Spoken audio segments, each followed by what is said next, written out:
ఉన్నావు. నిజమైన స్నేహం నీదయ్యా, నీ స్నేహం లేకుంటే నా బ్రతుకే వ్యర్థమయ్యా. నిజమైన స్నేహం నీదయ్యా, నీ స్నేహం లేకుంటే నా బ్రతుకే వ్యర్థమయ్యా. నిత్యం నిలిచేది నీ ప్రేమే యేసయ్యా, నిలకడగా ఉండేది నీ మాటే యేసయ్యా. నిత్యం నిలిచేది నీ ప్రేమే యేసయ్యా, నిలకడగా ఉండేది నీ మాటే యేసయ్యా. నీ లోక స్నేహాలన్నీ మోసమే కదా, అలరించే అందాలన్నీ వ్యర్థమే కదా.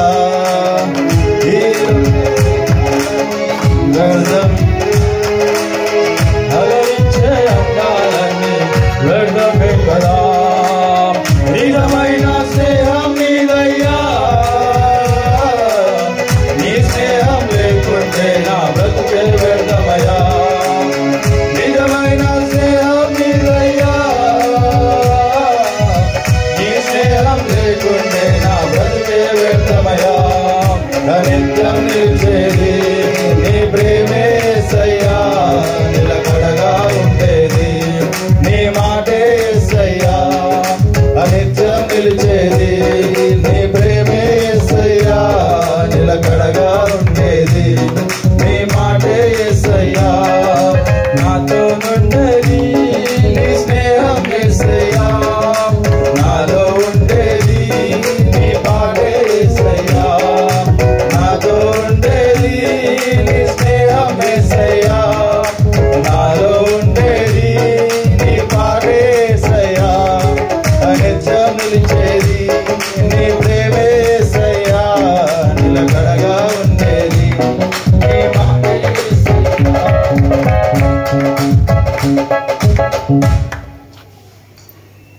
యేసు నిన్ను విడువబోడమ్మా, కలవరపడకమ్మా. కరుణించు యేసు నిన్ను విడువబోడమ్మా, కరుణ చూపి కలతమాంటే, కరుణ చూపి కలతమాంటే యేసు తోడమ్మా. కన్నీరుమ్మా, కరుణించు యేసు నిన్ను విడువబోడమ్మా, కలవరపడకమ్మా. కరుణించు యేసు నిన్ను విడువబోడమ్మా. నీకేమీ లేదని ఏమీ తెలియదని అన్నారా నిన్ను అవమానపరిచారా. తర్వాత ఇంతేనని తర్వాత ఏమోనని ఎప్పటికీ గూర్చి చింతించుచున్నావా. చింతించకన్నా యేసు మాటలు మరిచావా. మారను మధురంగా మార్చెను చూస్తావా. చింతించకన్నా యేసు మాటలు మరిచావా. మారను మధురంగా చూసావా. కన్నీరేలమ్మా, కరుణించు యేసు నిన్ను విడువబోడమ్మా, కలవరపడకమ్మా. కరుణించు యేసు నిన్ను విడువబోడమ్మా. నీకెవరు లేరని ఏం చేయలేవని అన్నారా నిన్ను నిరాశపరిచారా. ఎప్పటికీ ఇంతేనని నా బతుకు మారను అనుకుంటూ ఉన్నావా. నేనున్నానన్నా యేసు మాటలు మరిచావా. కన్నీరు నాట్యంగా మార్చెను చూస్తావా. నేనున్నానన్నా యేసు మాటలు మరిచావా. కన్నీరు నాట్యంగా మార్చును చూస్తావా. కన్నీరేలమ్మా, కరుణించు యేసు నిన్ను విడువబోడమ్మా, కలవరపడకమ్మా. కరుణించు యేసు నిన్ను విడువబోడమ్మా.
దేవా నీకేనయ్యా ఆరాధనా స్తోత్ర బలి తండ్రి దేవా నీకేనయ్యా స్తుతమేనా స్తోత్ర బలి తండ్రి దేవా నీకేనయ్యా ఆరాధనా స్తోత్ర బలి తండ్రి దేవా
ప్రేమించేదన్ అధికముగా ఆరాధించు ఆశక్తితో ప్రేమించేదన్ అధికముగా యేసు ఆరాధించు ఆశక్తితో పూర్ణ మనసుతో ఆరాధించు అనింటే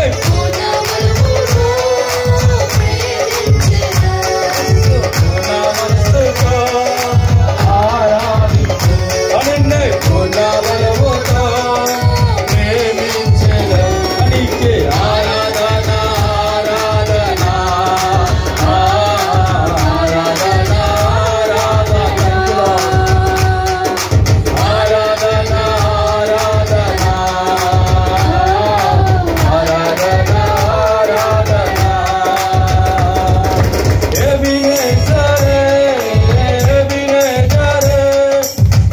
ఇంతవరకు ఆదుకున్నావే ఎబినేజరే ఎబినేజరే ఇంతవరకు ఆదుకున్నావే ఇంతవరకు ఆదుకున్నావే ఇంతవరకు ఆదుకున్నావే పూర్ణ మనసుతో ఆరాధించు పూర్ణ బలముతో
కూడా దేవుని యొక్క పరిశుద్ధ నామములో వందనాలు.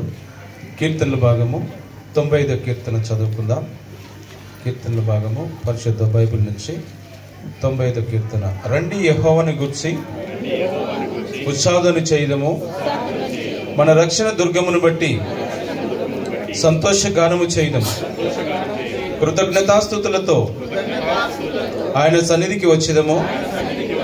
కీర్తనలు పాడుచు ఆయన పేరిట సంతోష గానము చేయుదము.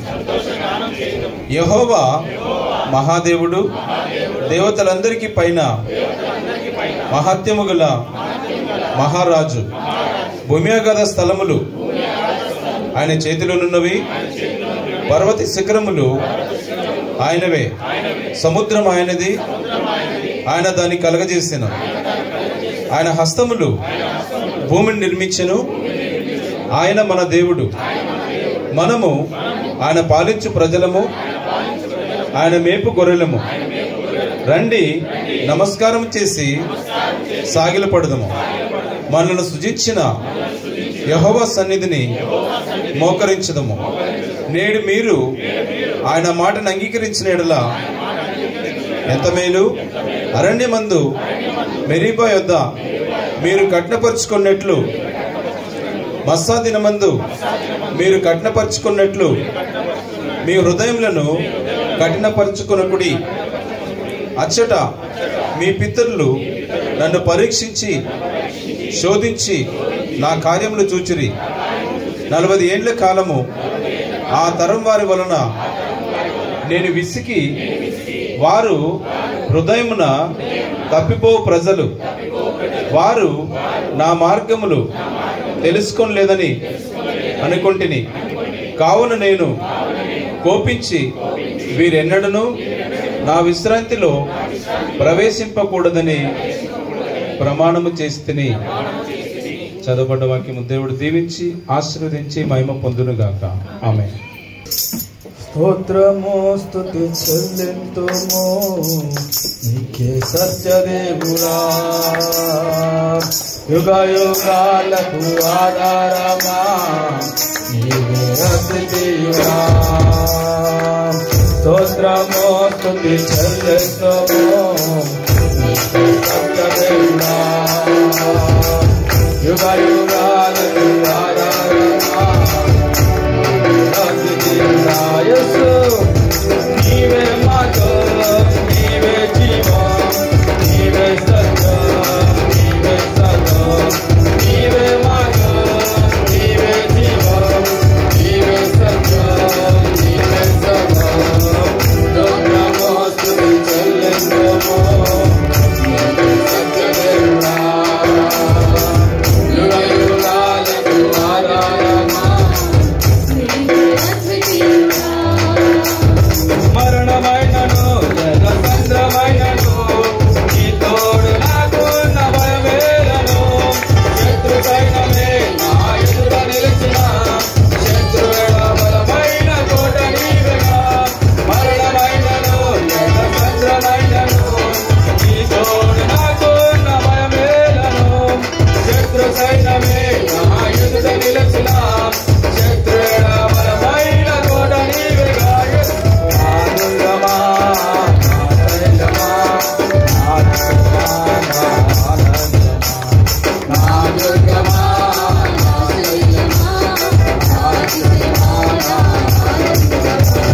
నీవే మార్గం, నీవే జీవం, నీవే సత్యం, నీవే సర్వం. నీవే మార్గం, నీవే జీవం, నీవే సత్యం, నీవే సర్వం. స్తోత్రము స్తుతి చెల్లింతుము నీవే సత్యదేవుడా, యుగ యుగాలకు ఆధారమా నీవే అద్వితీయుడా. హింసలైనను నిందలైనను నీ చల్లని రెక్కలే నాకాశ్రయం. చీకటైనను ఆగాధైనను నీకు మా కిరణమే వెలుగు మార్గము. హింసలైనను నిందలైనను నీ చల్లని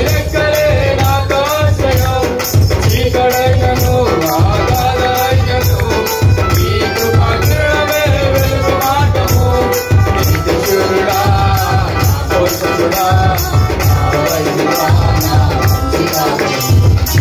కృష్ణుడా పోషకుడా వైద్యుడా నీవే మార్గం నీవే దీపం నీవే సత్యం నీవే సర్వం నీవే మార్గం నీవే దీపం నీవే సత్యం నీవే సర్వం స్తోత్రము స్తుతి చెల్లించుము నీవే సత్యదేవుడా యుగ యుగాలకు ఆరాధన నీవే సత్యదేవుడా స్తోత్రము స్తుతి చెల్లించుము నీవే సత్యదేవుడా యుగ యుగాలకు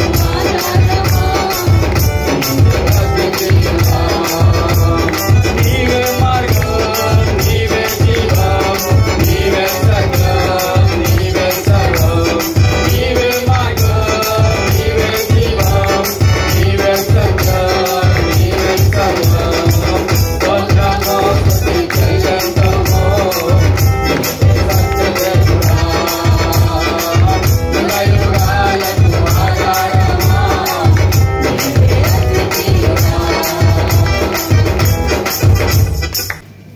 రండి యెహోవాని గూర్చి శోధని చేయుదము ఉత్సాహధ్వని చేయుదము. మన రక్షణ దుర్గమును బట్టి మన రక్షణ దుర్గమును బట్టి సంతోషగానము చేయుదము సంతోషగానం చేయుదము. కృతజ్ఞతాస్తుతులతో ఆయన సన్నిధికి వచ్చేదము ఆయన సన్నిధికి వచ్చేదము. కీర్తనలు పాడుచు కీర్తనలు పాడుచు ఆయన పేరిట సంతోషగానము చేయుదము ఆయన పేరిట సంతోషగానం చేయుదము. అలాగే 5, 6 వచనాలు మనం ఇందాక చదువుకున్నాం కదా. అసలు నిజమైన ఆరాధన అంటే ఏంటి? ఎవరైనా చెప్పగలరా? నిజంగా ఆరాధించడము అని అంటే ఏంటి? కేవలం పాటలు పాడడమేనా, లేకపోతే ఏమని చెప్తారు? నిజమైన ఆరాధన అంటే హృదయపూర్వకంగా స్తుతించడము. కరెక్ట్. ఇంకా ఆయన చేసిన మేలను తలంచుకొనడము. ఓకే. ఇంకా ఎవరైనా చెప్పగలరా? మన దేవుడు ఎంత గొప్పవాడో ఆయన వర్ణించడం కూడా ఒక ఆరాధన. Thank you. యథార్థంగా ఆరాధించడము. కరెక్ట్. Thank you. ఆయన ఆజ్ఞలను గైకొనడము. థ్యాంక్ యూ అందరికి చెప్పినందుకు. నిజమైన ఆరాధన మనం హృదయపూర్వకంగా ఆయనను ఆరాధించడము. మన పక్కన వాళ్ళు మనల్ని చూస్తున్నారా, లేకపోతే మనం ఆరాధిస్తే ఎవరైనా ఏమైనా అనుకుంటారా, అట్లాంటివి మనం మనసులో పెట్టుకోకుండా కేవలం దేవుని సన్నిధిలో మనం ఉన్నాము, దేవుడు మనము ఇక్కడ ఉన్నాము, ఇంకెవ్వరూ లేరు. మనం దేవుని సన్నిధిలో ఉన్నప్పుడు సిగ్గుపడకూడదు. దేవుని ఆరాధించడానికి మనం సిగ్గుపడకూడదు. చప్పట్లు కొట్టడానికి మనం సిగ్గుపడకూడదు. ఆయనని చేతులెత్తి ఆరాధించడానికి మనం సిగ్గుపడకూడదు. ఒకసారి మనము ఆదికాండంలో చూసుకుంటే అబ్రహాము ఇస్సాకు స్టోరీ చూసుకుందాం. ఒకసారి 22వ అధ్యాయము మొదటి 5 వచనం చదువుకుందాం. ఆ సంగతులు జరిగిన తరువాత దేవుడు అబ్రహామును పరిశోధించాడు. ఎట్లనగా ఆయన అబ్రహామా అని పిలువగా అతడు చిత్తము ప్రభువా అని. అప్పుడు ఆయన నీకు ఒక్కడైన నీ కుమారుని అనగా నీవు ప్రేమించు ఇస్సాకును తీసుకొని మోరియా దేశమునకు వెళ్ళి అక్కడ నేను నీతో చెప్పబోవు పర్వతములలో ఒక దాని మీద దహన బలిగా అతన్ని నర్పించమని చెప్పాను. తెల్లవారినప్పుడు అబ్రహాము లేచి తన గాడిదకు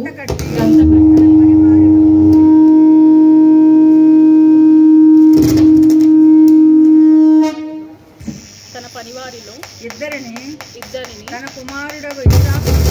కుమారుడు ఇస్సాకును వెంట పెట్టుకొని దహన బలి కొరకు కట్టెలు చీల్చి లేచి దేవుడు తనతో చెప్పిన చోటికి వెళ్ళాను.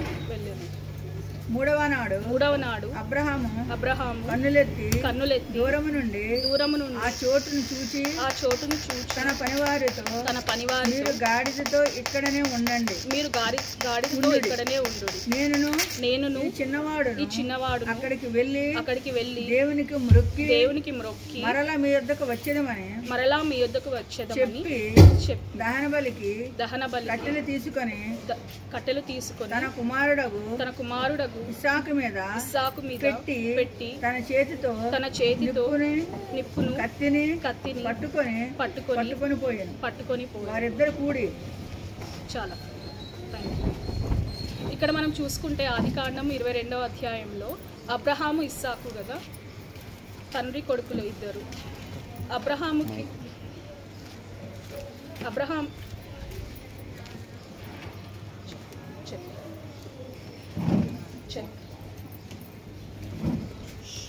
అబ్రహాముకి ఎంత ఏజ్ ఉన్నప్పుడు ఇస్సాకు పుట్టాడు మనందరికీ తెలుసు కదా. ఆయనకి 75 సంవత్సరాలు ఉన్నప్పుడు దేవుడు వాగ్దానం ఇచ్చాడు. 25 సంవత్సరాల తర్వాత అబ్రహాముకి ఇస్సాకు జన్మించాడు. అంటే 25 ఇయర్స్. అంత వేచి ఉండే ఓపిక మనలో ఉందా? ఇప్పుడు నిజంగా ఉందా? 75 ఏళ్ళు ఉన్నప్పుడు దేవుడు వాగ్దానాన్ని ఇచ్చాడు అబ్రహాముకి. 25 సంవత్సరాలు ఆయన ఓపికగా ఉండి దేవుడు ఇచ్చిన వాగ్దానాన్ని ఆయన జీవితంలో 100 ఏళ్లకు నెరవేరింది. అటువంటి ఒక్కగానొక్క కుమారుని దేవుడు దహన బలిగా ఇవ్వమని కోరాడు. నిజంగా మనకిష్టమైనది మన జీవితంలో ఉంటే దేవుడు అడిగిన వెంటనే మనం ఇవ్వగలమా? అట్లాంటి స్వభావం మనలో ఉందా? చాలా ఇష్టము ఏదైనా సరే. ఒకవేళ మదర్స్ అయితే వాళ్ళ పిల్లలను కానీ, వేరే వాళ్ళ యూత్ వాళ్ళు ఎవరైనా అయితే గ్యాడ్జెట్స్ కానీ, ఏదైనా సరే చాలా ఇష్టం మనకు. ఒకటి మన జీవితంలో అది ఉంది. వాళ్ళని ఇవ్వమని దేవుడు కోరుతున్నాడు. మనం ఇవ్వగలమా? దేవుడు మాకు ఇప్పుడే ఇచ్చావు, చాలా ఏళ్ళు మేము వెయిట్ చేసిన తర్వాత ఇది మా లైఫ్లోకి వచ్చింది, మళ్ళీ నువ్వు అడుగుతున్నావు ఇవ్వాలా అని అంటాము. నిజంగా అటువంటి స్వభావం మనలో ఉందా? అబ్రహామునకు ఉన్నటువంటి స్వభావం మనలో ఉందా? ఆలోచించాలి మనము. కానీ ఇక్కడ అబ్రహాము ఏ మాత్రం ఆలోచించకుండా యెహోవా దేవుడు చెప్పిన వెంటనే ఆయన దహన బలిగా ఇస్సాకుని ఇవ్వడానికి బయలుదేరాడు. ఇక్కడ మనం చూస్తున్నాం కదా, తన కుమారుడు ఇస్సాకును వెంట పెట్టుకొని దహన బలి కొరకు కట్టెలు చీల్చి దేవుడు తనతో చెప్పిన చోటికి వెళ్ళాడు. ఇక్కడ మనము 5వ వచనంలో చూసుకుంటే, నేనును ఈ చిన్నవాడును అక్కడికి వెళ్ళి దేవునికి మ్రొక్కి. ఇక్కడ తెలుగులో మ్రొక్కి అని ఉంది, కానీ మనం ఇంగ్లీష్ బైబిల్లో చూసుకుంటే మాత్రం వర్షిప్ అని ఉంది. సో వర్షిప్ అనే వర్డ్ ఓల్డ్ టెస్టమెంట్లో అదే ఫస్ట్ టైం అన్నమాట మనం చూసుకోవడం. దేవునికి మ్రొక్కి అని ఉంది, ఇంగ్లీష్లో వర్షిప్ అంటే ప్రైజ్ అండ్ వర్షిప్, స్తుతి ఆరాధన. ఆయన దేవునికి మ్రొక్కడానికి ఇస్సాకును తీసుకొని వెళ్ళాడు. అంటే దహన బలిగా ఇవ్వడానికి, ఆయనను ఆరాధించడానికి ఇస్సాకును తీసుకెళ్ళాడు. దాని తర్వాత కింద మనం అన్ని వచనాలను చూసుకుంటే దేవుడు తర్వాత వాళ్ళకి ఒక పొట్టేళ్ళును ఏర్పాటు చేస్తాడు కదా. ఇస్సాకును తీసేసి అక్కడ పొట్టేళ్ళు ఉంది, గొర్రెపిల్ల పొట్టేళ్ళు ఉంది, అక్కడ చిక్కుకొని ఉంది. ఆ పొట్టేళ్ళు దహన బలిగా ఇవ్వమని అడుగుతాడు. మనం ఇక్కడ చూసుకుంటే ఈ లోకంలో మనము నిజంగా మనదంటూ ఏది లేదు, అన్నీ కూడా మనకి దేవుడు ఇచ్చినేటివే. మనకి ఏది ఉన్నా కూడా, అది చిన్న వస్తువు అయినా సరే పెద్ద వస్తువు అయినా సరే, దేవుడు ఆశీర్వదించకపోతే మనం ఎంత కష్టపడినా కూడా వేస్టే. దేవుని దీవెనలు, దేవుని కృప, ఆయన దయ మన జీవితంలో ఉంటేనే మనకి ఏవైనా సరే ఉంటాయి. ఒకవేళ ఈజీగా ఏదైనా వస్తే ఈజీగా వెళ్ళిపోతుంది. అది కష్టపడకుండా మనకి ఏమైనా వచ్చింది అంటే అది కష్టపడకుండా వెళ్ళిపోతుంది, అంతే కదా. ఒక స్పీకర్ ఏం చెప్పారంటే, I decide to hold things loosely so God doesn't have to take them out or force them out of my hands. అంటే నా జీవితంలో ఉండేటివి అది నేను లూజ్గా పట్టుకుంటాను. ఒకవేళ అది నా జీవితంలో ఉండడం దేవునికి ఇష్టం లేకపోతే అది దేవుడు తీసేస్తాడు. నేను ఫోర్స్గా దాన్ని పట్టుకొని దేవుడికి అది తీసేయడానికి వీలు లేకుండా చేసుకోకుండా, నా జీవితంలో దేవునికి ఇష్టం లేనివి ఏవైనా ఉంటే నేను వాటిని వదిలేయడానికి ఈజీగా ఉండడానికి నేను వాటిని లూజ్గా పట్టుకుంటాను అని ఒక స్పీకర్ చెప్పారు. నిజంగా మన జీవితంలో, మన లైఫ్లో దేవునికి ఇష్టం లేనివి ఏవైనా ఉన్నాయా? మన మాట ద్వారా, మన క్రియ ద్వారా, మన డే టు డే లైఫ్లో మనం చేసే ప్రతి ఒక్క పని ద్వారా, మన బిహేవియర్, మన క్యారెక్టర్ ద్వారా దేవుని మనం ఆరాధించాలి. ఒకరు చూసి దేవుని వాళ్ళు మహిమపరచాలి. వీరు క్రైస్తవులు, వీళ్ళు డిఫరెంట్, ఈ లోకరీతిగా ఉండరు వీళ్ళు అన్నట్టు మనం జీవించాలి. దేవునికి మహిమ తీసుకొని రావాలి మన జీవితం ద్వారా. మనం చేసే క్రియ అయినా సరే, మన ఆలోచనలు అయినా సరే, ఏదైనా సరే దేవునికి మహిమ తీసుకొని రావడానికి మనం ఆలోచించాలి. అదేవిధంగా హెబ్రీయులు 2వ అధ్యాయం 1వ వచనం చూసుకుందాం.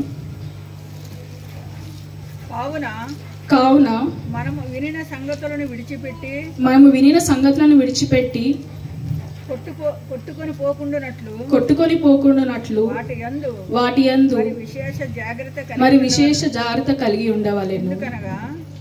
అంతే అక్క, థ్యాంక్ యూ. మనము వినిన సంగతులను విడిచిపెట్టి కొట్టుకొని పోకుండానట్లు వాటి యందు మరి విశేష జాగ్రత్త కలిగి ఉండవలెను. మనం వినిన సంగతులు, వాక్యమైనా సరే, ఏదైనా సరే, మంచి మాటలు, వాక్యాన్ని మనము విని విడిచిపెట్టేస్తున్నామా, దాన్ని విని దాని ప్రకారంగా మనం నడుచుకుంటున్నామా, మనం ఎగ్జామిన్ చేసుకోవాలి మన లైఫ్లో. ఒక్కసారి పరీక్షించుకుందాం. ఇక్కడ ఆదికాండంలో చూసుకుంటే దేవుడు అబ్రహామును పరిశోధించెను. అండ్ అబ్రహాము అక్కడ గెలిచాడు. దేవుడు పరిశోధిస్తే అబ్రహాము అక్కడ గెలిచాడు. తన ఒక్కగానొక్క కుమారుణ్ణి కూడా ఆయన ఇవ్వడానికి రెడీ అయ్యాడు. సో మన జీవితంలో దేవుడు మనల్ని పరిశోధిస్తే మనం గెలుస్తామా? మనం విన్న వాక్యానికి తగ్గట్టుగా మనం నడుచుకుంటున్నామా? మనల్ని మనం ఒకసారి ఎగ్జామిన్ చేసుకుందాము, ఆలోచించుకుందాము. లాస్ట్ వీక్ ఏ వాక్యం విన్నాము, దాని ముందు వీక్ ఏ వాక్యం విన్నాము, తద్వారా మనం నడుచుకుంటున్నామా? చాలామంది మన చర్చ్ పెద్దలు, చర్చ్లో ఉన్న వాళ్ళైనా సరే ప్రిపేర్ అయ్యి మన కోసం కష్టపడుతూ వాక్యాన్ని ప్రిపేర్ అయ్యి ఎవ్రీ సండే మన కోసం చెప్తున్నారు. ఆ వాక్యాన్ని విని మనం వదిలేస్తున్నామా, లేకపోతే నడుచుకుంటున్నామా వాక్యాన్ని ప్రకారం? మత్తయి సువార్తలో మనం చూసుకుంటే విత్తనాలు ఒకటి నేలపైన పడతాయి, ఒకటి ముళ్ళ పొదల్లో, అలా 4 రకాలుగా పడతాయి కదా. దాని ఉపమానం ఏంటి?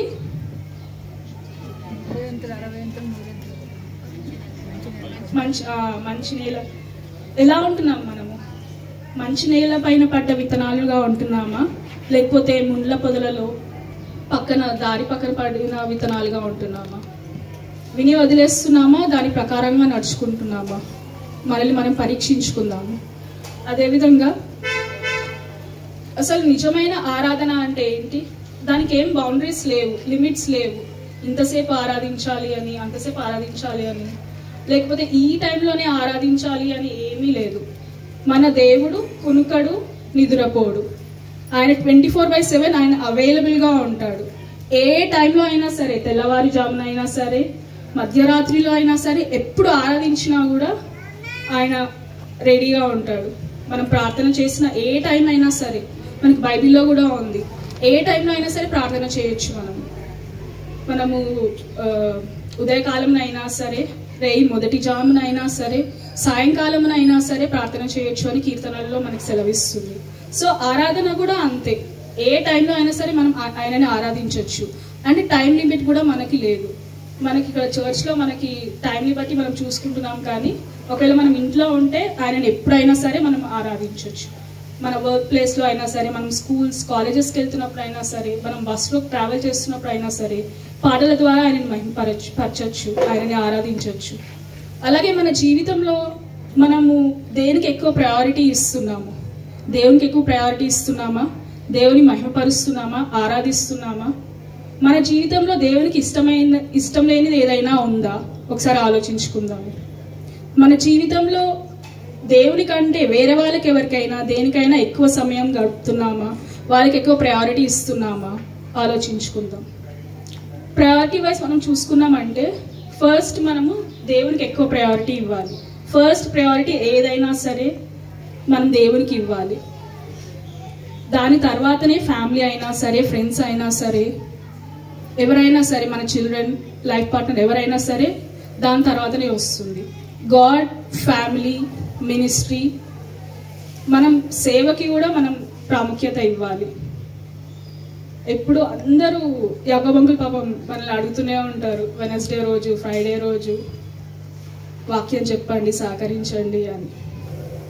ఆలోచిద్దాం ఒకసారి, ఎంత ట్రై చేస్తున్నాము మనము సేవలో కూడా ఉండడానికి, సేవకి కూడా కొంచెం టైం పక్కన పెట్టుకొని స్పెండ్ చేయడానికి ఎంతగానో కష్టపడుతున్నాము, ఎంత ప్రయారిటీ ఇస్తున్నాం అనేది ఆలోచిద్దాం ఒకసారి. అదేవిధంగా యోబు 1వ అధ్యాయము 21వ వచనం చూసుకుందాం.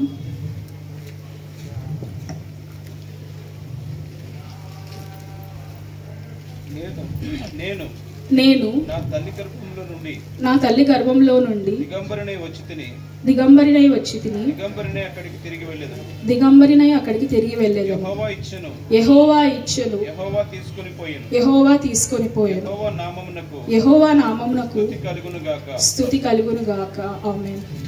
యెహోవా ఇచ్చెను, యెహోవా తీసుకొని పోయెను, యెహోవా నామమునకు స్తుతి కలుగును గాక. జస్ట్ చిన్న ఇన్సిడెంట్ ఒకటి చెప్తాను, జరిగినదే చెప్తాను. మా హస్బెండ్ వాళ్ళ కజిన్కి చాలా ఇయర్స్ తర్వాత ఒక బాబు పుట్టాడు. అండ్ 21 days ఫంక్షన్ అయిపోయింది. ఒక 2-3 monthsలో బాబు చనిపోయాడు. చాలా ఇయర్స్ తర్వాత పుట్టేసరికి వాళ్ళకి చాలా ఎక్కువ ప్రేమ ఉంది. అండ్ ఆ బాబు చనిపోయేసరికి ఆ బాబు వాళ్ళ ఫాదర్ ఏమని అంటున్నాడంటే, యెహోవా ఇచ్చెను, యెహోవా తీసుకొని పోయాను. అలాంటి సమయంలో మనం నిజంగా అలాగా అనగలుగుతామా? యెహోవా ఇచ్చెను, యెహోవా తీసుకొని పోయాను, యెహోవా నామమునకు స్తుతి కలుగును గాక. నిజంగా ఎంత గొప్పగా ఆలోచించాడు అంటే, దేవుడు అతనిలో ఉండి అతను ఏమాత్రం బాధపడకుండా, దేవుడు ఇచ్చాడు నాకు, దేవుడు తీసుకొని పోయాడు, దేవుడి నామమునకు స్తుతి కలుగును గాక అని అంటున్నాడు.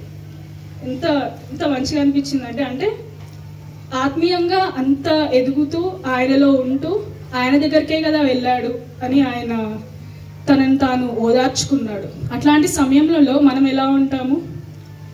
దేవుడు మాకు ఇచ్చాడు, ఇదేంటి ఇలా జరిగిపోయింది అంటే, అట్లాంటి టైంలో కూడా ఆయన దేవుని ఆరాధించగలుగుతున్నాడు, దేవునికే మహిమ చెల్లిస్తున్నాడు, స్తుతి ఘనత ప్రభావంలో ఆయనకే అని అంటున్నాడు. అట్లాంటి స్వభావం మనలో కూడా ఉండాలని కోరుకుంటున్నాను. అదేవిధంగా దేవుడు మన జీవితంలో ఏదైనా సరే, మనకిచ్చిన వస్తువులైనా సరే, మన డిగ్రీస్ అయినా సరే, మన టాలెంట్ అయినా సరే, మన ఫ్యామిలీ ఫ్రెండ్స్ ఏదైనా సరే ఆయన ఇచ్చినటివే. God owns it all. అవునా కాదా? దేవుడు మనకి కూడా చాలా టాలెంట్స్ ఇచ్చి ఉంటాడు. ఆ టాలెంట్స్ ద్వారా కూడా మనం ఆయనని మహిమపరచాలి, ఆయనని ఆరాధించాలి. ఒకరికి ఇన్స్ట్రుమెంట్స్ ప్లే చేసేది ఉంటుంది, ఒకరికి పాటలు పాడేది, వాక్యం చెప్పేది, ఆరాధన నడిపించడానికి ఆయన టాలెంట్ ఇచ్చాడు. దేవుడు ప్రతి ఒక్కరిలో కూడా ఒక టాలెంట్ అనేది ఇచ్చాడు. కానీ ఆ టాలెంట్ని మనం ఉపయోగించుకుంటున్నామా? దేవుడు ఎవ్వరికి కూడా ఒక టాలెంట్ ఇవ్వలేదు అని ఏమీ లేదు, అది మనలో ఉంటుంది. అది మనం గ్రహించాలి ఏంటి అనేది. దేవుడు మనలో ఏం టాలెంట్ ఇచ్చాడు, దాని ద్వారా దేవుని మనం ఎలా ఆరాధించాలి, నిజంగా ఆరాధించాలి, యథార్థంగా, బ్రదర్ చెప్పినట్టు యథార్థంగా ఆరాధించాలి. మనము యోహాను సువార్త 4:23-24 ఉంటుంది కదా, ఆయనను ఆరాధించువారు ఆత్మతోనూ సత్యముతోనూ ఆరాధించవలెను, మనస్ఫూర్తిగా పరిశుద్ధాత్మ సహాయంతో, పరిశుద్ధాత్మ పూర్ణునిగా మనం ఆయనని ఆరాధించాలి. దేవుడు ఆత్మ గనుక ఆయనను ఆరాధించువారు ఆత్మతోనూ సత్యముతోనూ ఆరాధింపవలెను. దేవునికి మహిమ కలుగును గాక. ఆత్మతోనూ సత్యముతోనూ ఆయనను ఆరాధించాలి. మనం ప్రార్థన చేస్తున్నప్పుడు కూడా, దేవా నువ్వు నా లైఫ్కి ఇన్ఛార్జ్వి, you are in charge of my life అనుకుంటూ ప్రార్థన చేయాలి, ఆయనని ఆరాధించాలి. ఒక భక్తుడు ఒక సాంగ్ పాడాడు, నాకు తెలిసి ఈ సాంగ్ అందరికీ తెలిసి ఉంటుంది, నాదంటూ లోకాన ఏది లేదయ్యా.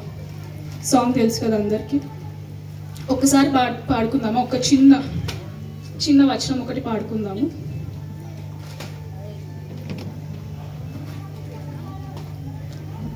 వచ్చిన వాళ్ళు నాతో కలిసి పాడాలని మనవి చేస్తున్నాను.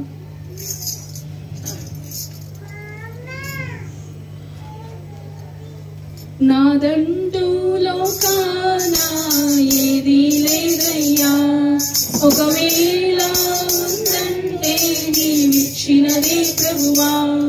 నాదంటూ లోకాన ఏది లేదయ్యా, ఒకవేళ ఉందంటే నీవిచ్చినదే ప్రభువా. నీవే నీవే బ్రతుకంతా నీవే, నీవే నీవే బ్రతుకంతా నీవే. నాదంటూ లోకాన ఏది లేదయ్యా, ఒకవేళ ఉందంటే నీవిచ్చినదే ప్రభువా. నాకు ఉన్న సామర్థ్యం, నాకు ఉన్న సౌకర్యం, నాకు ఉన్న సౌభాగ్యం, నాకు ఉన్న సంతానం, నాకు ఉన్న సామర్థ్యం, నాకు ఉన్న సౌకర్యం, నాకు ఉన్న సౌభాగ్యం, నాకు ఉన్న సంతానం. ఆరగించి ఆహారం, అనుభవించి ఆరోగ్యం, ఆరగించి ఆహారం, అనుభవించి ఆరోగ్యం. కేవలం నీవేనయ్యా, కేవలం నీవేనయ్యా. నాదంటూ లోకాన ఏది లేదయ్యా, ఒకవేళ ఉందంటే నీవిచ్చినదే ప్రభువా. నాదంటూ లోకాన ఏది లేదయ్యా, ఒకవేళ ఉందంటే నీవిచ్చినదే ప్రభువా. నిజంగా మన లైఫ్లో ఏది ఇచ్చినా కూడా అది కేవలం దేవుడే ఇస్తాడు. మనకున్న సామర్థ్యం, సౌకర్యం, మనం అనుభవించే ఆరోగ్యమైనా సరే, మనకున్న ఆహారం అయినా సరే ఆయన ఇచ్చింది. ఆయన ఇవ్వకపోతే మన జీవితంలో ఏది లేదు. దేవుడు ఆశీర్వదించకపోతే మన జీవితంలో నిజంగా ఏదీ లేదు. నిజమైన సంతోషం మనకి కావాలి అని అంటే దేవుని ఆరాధించాలి. Let us find joy in praying, in praising God, in worshiping God, in adoring God. ఆయనను ఆరాధిస్తే నిజంగా మనకి నిజమైన ఆనందం, నిజమైన సంతోషం వస్తుంది. మనకి ఫిలిప్పీలు 4:4 చూసుకుంటే, ఆనందించుడి, మరలా చెప్పుదును ఆనందించుడి అని ఉంటుంది. ఎవరిలో ఎల్లప్పుడూను ప్రభువునందు ఆనందించుడి, మరలా చెప్పుదును ఆనందించుడి. ఎవరిలో ఆనందించాలి? దేవునిలో. ఆయనని ఆరాధించడంలో, ఆయనని స్తుతించడంలో, ఆయనని కనపరచడంలో, ఆయనని మహిమపరచడంలో మనము ఆనందించాలి. ఈ లోక విషయాలలో మనం ఆనందించొద్దు. మన ఫ్రెండ్స్ని బట్టి కానీ, ఫ్యామిలీని బట్టి కానీ, వేరే విషయాలను బట్టి మనం ఆనందించకూడదు. దేవుని బట్టి మనం ఆనందించాలి, ఆరాధించాలి. అది మనం చూసుకుందాం. అదేవిధంగా దేవునికి ఎప్పుడైనా సరే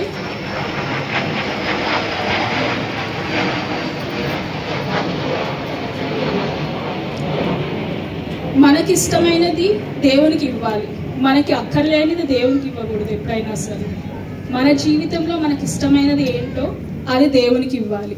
అలా మనం చూసుకుందాం. అటువంటి స్వభావం కలిగి మనం జీవిద్దాం. అదేవిధంగా 1 సమూయేలు 15:22 చూసుకుందాం.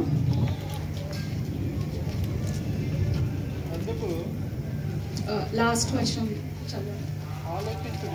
ఆలోచించుము, బలులు అర్పించుట కంటే ఆజ్ఞను గైకొనుటయు, పొట్టేళ్ల క్రోవు అర్పించుట కంటే మాట వినుటయు శ్రేష్టం.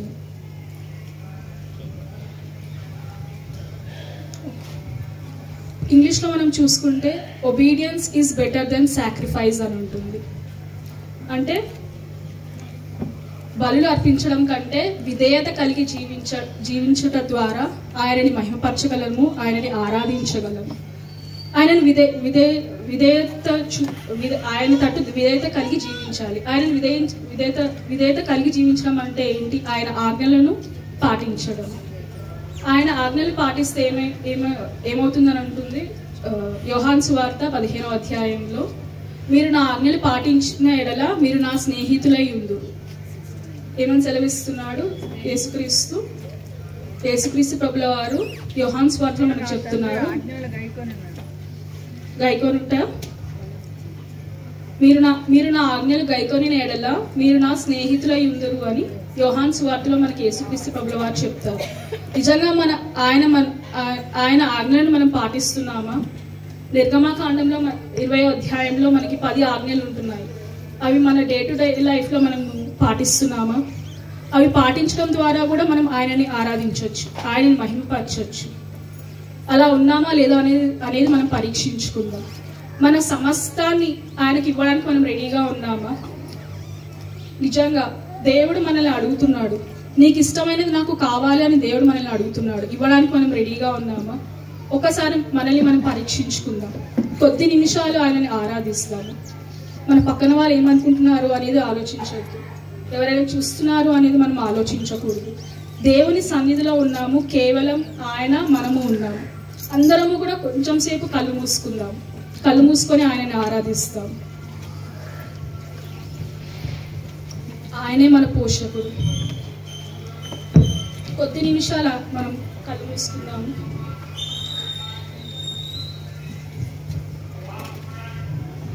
మనకు సమకూర్చే దేవుడు ఆయనే.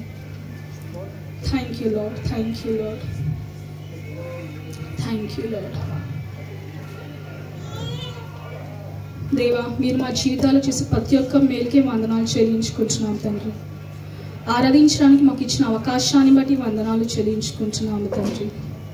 మరి తండ్రి, ఇక్కడున్న ప్రతి ఒక్క బిడ్డని బట్టి ప్రార్థిస్తున్నాం తండ్రి. మా అందరినీ తండ్రి మీ చేతిలోకి అప్పగించుకొంచున్నాం తండ్రి. మీ సన్నిధిని అనుభవించడానికి మాకు సహాయం దయచేయండి తండ్రి. మరి తండ్రి, ఇంతసేపు వాక్యంతో మరి తండ్రి మీరు మాతో మాట్లాడినందుకు వందనాలు చెల్లించుకుంటున్నాం తండ్రి. వందనాలు తండ్రి, వందనాలు తండ్రి. Thank you Jesus, thank you Jesus. అందరం ఆరాధిస్తాము. Thank you Lord, thank you Lord, thank you Lord, thank you Lord, thank you Lord. సమస్తమైన మేలులకే వందనాలు చెల్లించుకుంటున్నాం తండ్రి. Thank you Lord, thank you Lord, thank you Lord. ఆత్మతోనూ సత్యముతోనూ ఆయనను ఆరాధిస్తాం తండ్రి. Thank you Lord, thank you lord.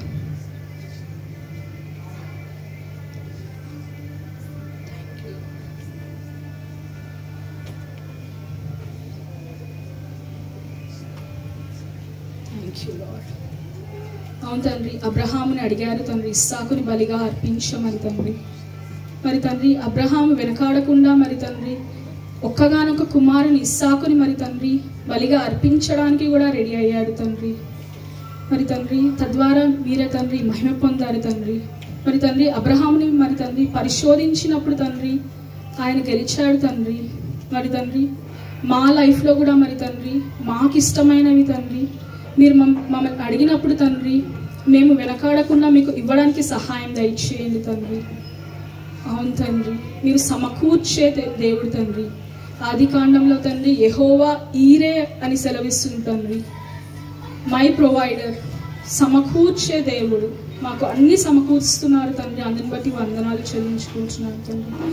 నా సమస్తము తండ్రి, నా సమస్తము మీకే అర్పించుకొంచున్నాము తండ్రి, సజీవ యాగముగా తండ్రి. Thank you Lord, thank you Lord, thank you Lord, thank you lord. మరి తండ్రి, ఈ వరల్డ్లో ఉన్న తండ్రి, ఈ లోకంలో ఉన్న వాటికి మరి తండ్రి మేము హత్తుకొనకుండా మరి తండ్రి మీ తట్టు తిరగడానికి తండ్రి మిమ్మల్ని ఆరాధించడానికి మాకు సహాయం దయచేయండి తండ్రి. మీకే వందనాలు స్తోత్రాలు చెల్లించుకుంటున్నాను తండ్రి. ఫస్ట్ ప్రయారిటీ మీకు ఇవ్వడానికి సహాయం దయచేయండి తండ్రి. మా మాటలు, మా క్రియలు, మా ఆలోచనలు మరి తండ్రి మా ప్రవర్తన ఏదైనా సరే తండ్రి మీకు మహిమకరంగా మేము జీవించడానికి సహాయం దయచేయండి తండ్రి.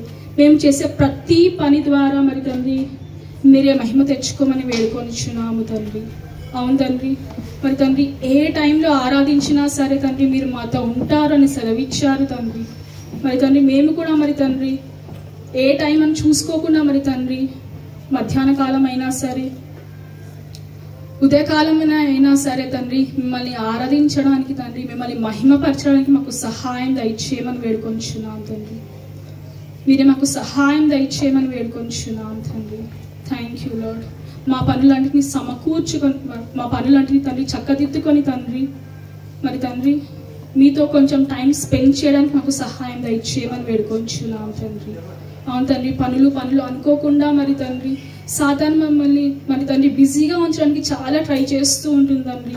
మీతో టైం స్పెండ్ చేయకుండా ఉండడానికి చాలా ట్రై చేస్తూ ఉంటుంది తండ్రి. అవన్నీ కూడా మరి తండ్రి యేసుక్రీస్తు నామములో బంధిస్తున్నాం తండ్రి. ఆరాధన వాక్యం ద్వారా తండ్రి మీరే తండ్రి మాతో మాట్లాడడానికి వందనాలు చెల్లించుకుంటున్నాం తండ్రి. Thank you lord.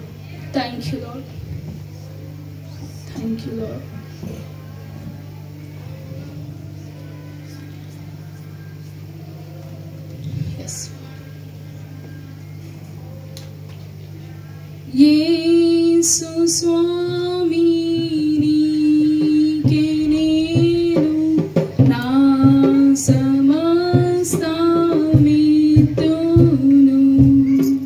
తీసివేతు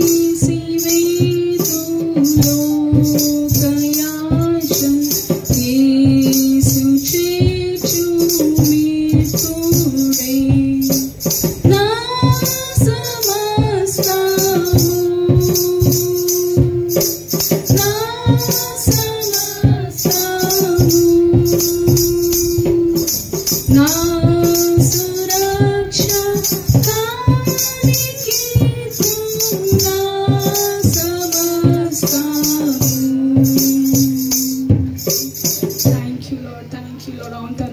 మా సమస్తాన్ని మీకు ఇస్తున్నాం తండ్రి. మా హృదయాలలో ఉండండి తండ్రి, మా హృదయాలలోకి రండి తండ్రి. మిమ్మల్ని మనస్ఫూర్తిగా ఆరాధించడానికి మాకు సహాయం దయచేయండి తండ్రి. ఆత్మతోను సత్యముతోను ఆరాధించడానికి మాకు సహాయం దయచేయండి తండ్రి. అవును తండ్రి, కన్నీటి ప్రార్థన మరి తండ్రి మీరు వింటున్నారు తండ్రి. అందుని బట్టి వందనాలు చెల్లించుకుంటున్నాం తండ్రి. Thank you lord. మనస్ఫూర్తిగా మేమందరం ఆరాధించడానికి సహాయం దయచేయండి తండ్రి. Thank you lord. ఇచ్చిన తండ్రి సమయాన్ని బట్టి తండ్రి మీకే వందనాలు స్తోత్రాలు చెల్లించుకుంటున్నాం తండ్రి. Thank you lord. మరి తండ్రి వాళ్ళ కోసం కూడా ప్రార్థిస్తున్నాం తండ్రి. మరి తండ్రి అయోగ్యమైన రీతిగా మేము చేయవేయకుండా మరి తండ్రి యోగ్యమైన రీతిలో మరి తండ్రి చేయవేయటకు మాకు సహాయం దయచేయమని వేడుకొంచున్నాం తండ్రి.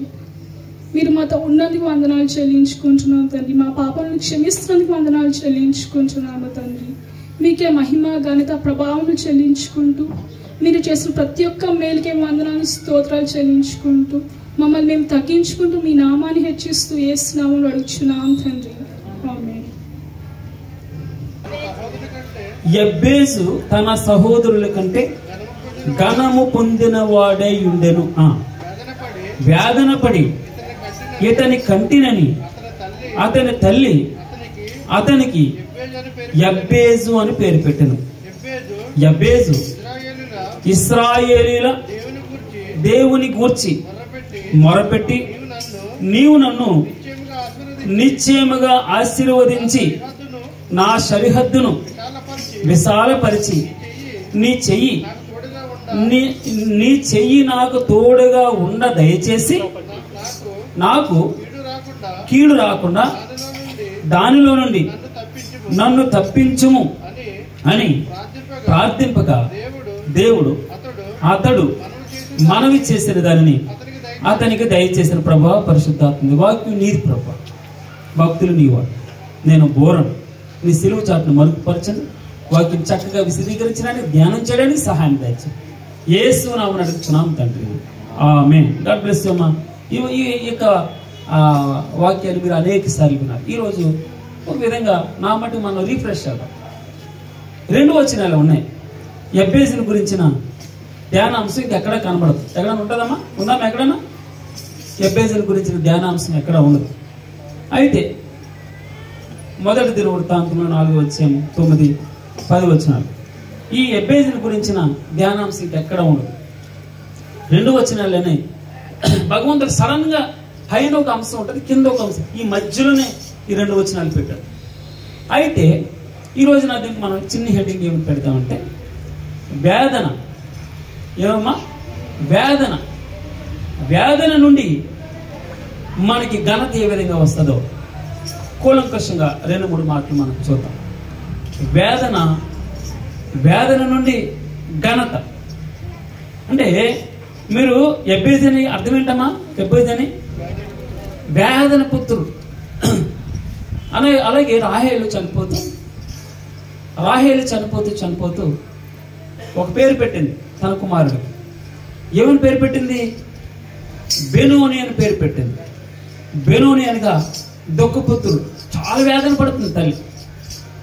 ఆ రోజుల్లో ఈ హాస్పిటల్ లేవు కదా, మామూలుగా న్యాచురల్గానే ఆమె ప్రసవించాలి. సో ఆ ప్రసవ వేదన తట్టుకోలేక ప్రసవిస్తూ ఆమె, నువ్వు నాకు దుఃఖపుత్రుడు. ఏ పుత్రుడు? నాకు దుఃఖాన్ని కలిగజేస్తావు, నాకు మరణాన్ని కలిగజేస్తావు, ఇంకో విధంగా చెప్పాలంటే. అందుకే నీకు బెనోని అని పేరు పెడతాను. బెనోని అనగా దుఃఖపుత్రుడు. ఈ రోజుల్లో చాలా మటుకి పుడుతూనే మనం ఏమీ తన గురించి ఆలోచన చేయకుండానే మనం ఒక డెసిషన్కి వచ్చేస్తాం.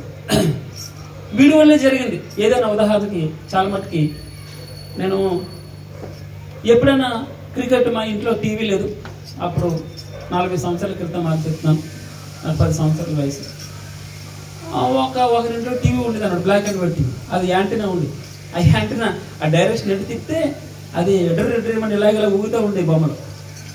అయితే వారింట్లోకి ఎప్పుడైనా టీవీ చూడడానికి వెళ్తే నేను వెళ్ళండి, ఎవడు వికెట్ పడిపోయి, ఒరే వీడు వచ్చాడు వికెట్ పడిపోయి. నాకు ఆశ చూడాలని నేను వెళ్తుంటే వికెట్ పడిపోయేదాన్ని. నాకు ఆ వికెట్ పడడానికి సంబంధం ఉంది. అది కర్మకాలి.